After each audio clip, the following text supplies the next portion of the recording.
question de santé avec le docteur Gérald Kierzek et avec vous, Isabelle Quenin, pour l'actu santé bien-être du jour. Et aujourd'hui, je vous parle des stars du sport à l'hôpital, la malbouffe qui causera plus de morts par an que le sexe non protégé, l'alcool et le tabac réunis. Et enfin, automne et libido ne font pas bon ménage. Et on commence avec des stars du sport à l'hôpital pour la bonne cause. C'est la semaine du sport à l'hôpital et beaucoup de non-sportifs se sont investis. C'est le cas de Thierry Omeyer qui a passé sa journée hier à l'hôpital Robert Debré. Le double champion olympique, gardien de l'équipe de France et du PSG, a échangé des balles avec des partenaires ultra motivés. Tous les petits patients avaient potassé le sujet et s'étaient entraînés. Certains découvraient le hand à cette occasion. Rémi, 14 ans, a même réussi à marquer 2 buts, que du bonheur. Et bravo aux sportifs qui ont relayé l'initiative. La semaine du sport, c'est jusqu'à dimanche. Attention aux produits chimiques présents dans les jouets. C'est une étude et c'est une alerte de l'Agence nationale de santé qui a testé les jouets des tout-petits. Anneaux de dentition, cubes en couleur et en PVC, la chambre des bébés regorge d'objets en plastique. Et comme bébé met tout à la bouche, il était important de mesurer les substances qui migrent du jouet à la salive du bébé. Eh bien, ce n'est pas sans danger. Les explications de Christophe Roussel, responsable de l'unité substances chimiques. On l'écoute.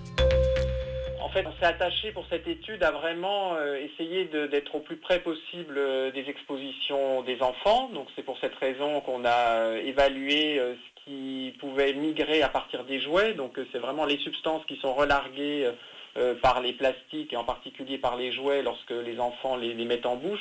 On prend une partie du jouet et qui est mis dans un simulant de salive, donc dans un liquide qui ressemble à la composition de la salive, et on peut mesurer ensuite dans ce simulant de salive les substances qui sont libérées par le jouet.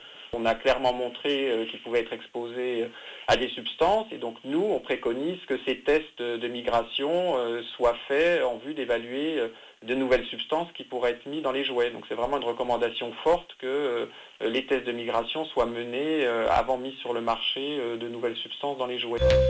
Une étude de l'ANSES à prendre au sérieux quand on sait que la salive est la voie d'intoxication la plus forte, mais impossible d'empêcher bébé de goûter à tout. Oui, et attention au risque mécanique aussi. Là, c'est le risque chimique des produits contenus, mais le risque mécanique, c'est tout simplement d'avaler les petits morceaux de jouets. Donc, 1, on respecte les normes CE, c'est important, et 2, les indications d'âge.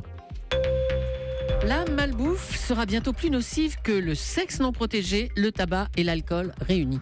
Des experts britanniques estiment que d'ici 2050, la malbouffe et l'obésité causeront plus de morts que les 3 facteurs réunis, donc alcool, tabac et sexe non protégé. La malbouffe serait ainsi responsable de développement de maladies comme le diabète, l'hypertension artérielle, l'hyperglycémie et l'hypercholestérolémie. Autre conséquence d'une mauvaise alimentation, l'obésité. Et là, les chiffres sont particulièrement inquiétants. En 2050, 3 milliards de personnes seront obèses. Le cas de la Chine est encore plus alarmant car dès 2030, c'est un Chinois sur 2 qui sera obèse. On a du mal à imaginer les Chinois obèses. Ah oui, parce qu'ils bouffent que du riz. Je sais pas, moi j'étais en train de poser la question. Alcool, tabac et sexe réunis quand le même soir? Parce que oui, ça peut faire des dégâts. Sexe non protégé. Statistiquement. Mais oui, statistiquement. sexe non protégé. Allez, une petite note d'espoir quand même, parce que notre santé est en nous. Il suffirait de faire 30 minutes d'activité physique par jour pour diminuer la mortalité de 30%. Et ça, c'est important parce que ça pourrait contrebalancer tous ces effets là de la malbouffe, etc. Si en plus on bouffe mieux, ça serait super. Et on termine, Isabelle, avec l'automne qui aurait un impact sur notre libido. Bonne nouvelle. Non, pas bonne nouvelle. Ah, c'est négatif alors. Les anglo-saxons ont un nom pour ce stress automnal, le seasonal affective disorder. Traduction, trouble affectif saisonnier. C'est lui qui met notre organisme en berne et tout particulièrement notre libido. Alors comment lutter? Eh bien par la lumière. Nos confrères du magazine GQ relaient cette expérience qui vient d'Italie, de l'université de Sienne, où les chercheurs ont travaillé sur un groupe de 38 hommes qui avaient tous consulté pour des problèmes de troubles de la sexualité. La moitié ont été traités grâce à la luminothérapie et le groupe numéro 2 sans rien du tout. Résultat, la lumière a permis de faire remonter le taux de testostérone des patients, de même que leur niveau de satisfaction sexuelle. Alors de 2 sur 10, c'est pas top, ils sont passés à 6,3 sur 10, ce qui est nettement mieux. Donc Julie, la prochaine fois qu'on fait l'amour, on laisse la lumière allumée. Merci du conseil, Isabelle.